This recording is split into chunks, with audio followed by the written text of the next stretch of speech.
Isa rin po sa mga pinag-uusapan sa social media ay ang holding hands former Ilocos Sur Governor Chavit Singson at ang kanyang parang unnamed pa sinasabing bagong chicks dahil nga po napakabata pa nung ka-holding hands ni Gov Chavit doon sa kumalat na video kung saan parang nasa isang meeting sila at eto nga yung magandang babae ay ka-holding hands niya. At bagamat walang mga natukoy na pangalan at mukhang hindi naman artista itong kanyang ka-holding hands, syempre ang layo ng age gap.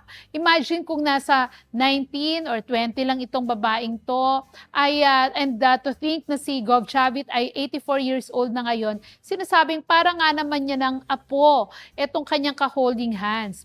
Kaya naman po, eto na, tinanong natin, tinawagan natin ang isang very close kay Manong Chavit para alamin kung sino ba talaga yung babaeng kanyang ka-holding hands at para malaman kung ano ba ang totoo dyan. At ang sagot nga po niya sa atin, tinanong din niya si Gov Chavit at ang sabi lang daw sa kanya ay AI o Artificial Intelligence yung kumakalat na video. Pero alam naman po natin, di ba, hindi natin mabibili o hindi bebenta sa atin yung palusot ni Gov Chavit na AI lang yung video na yon dahil kitang-kita naman po talaga.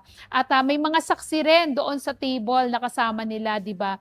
At feeling ko naman, wala namang dapat ng ikahiya pa si Gov Chavit kasi kilala naman talaga siya na ladies man, di ba? Ang dami na ring na-link sa kanya, hindi rin naman mga kabataan at open din naman siya na talagang searching for future wife din siya, di ba? Nung huling makausap natin. At sabi nga niya, ang gusto niya lang ay yung mag-aalaga sa kanya, mabait, makajos, hindi matapang, di ba? At siguro maiintindihan siya at aalagaan siya at baka nga nahanap niya na ito. Kaya yung mga nangbabash sa kanya, hindi naman daw talaga affected si Gov Chavit. Dahil ang katwiran niya, ano bang pakialam ko sa inyo, di ba? As long as masaya ako and as long pinag-uusapan siya, wala nang problema. Single naman siya, di ba? Kumbaga, love life niya yon, personal life niya yon. So problema na ng mga tao kung iisipin yung age gap nila nung girl. Kaya bigyan natin ng chance si Manong Chavit. Malay natin baka ito na nga yung last, 'di ba? At ang swerte naman ni Ate, 'di ba? Kung sakaling siya nga yung last girl sa buhay ni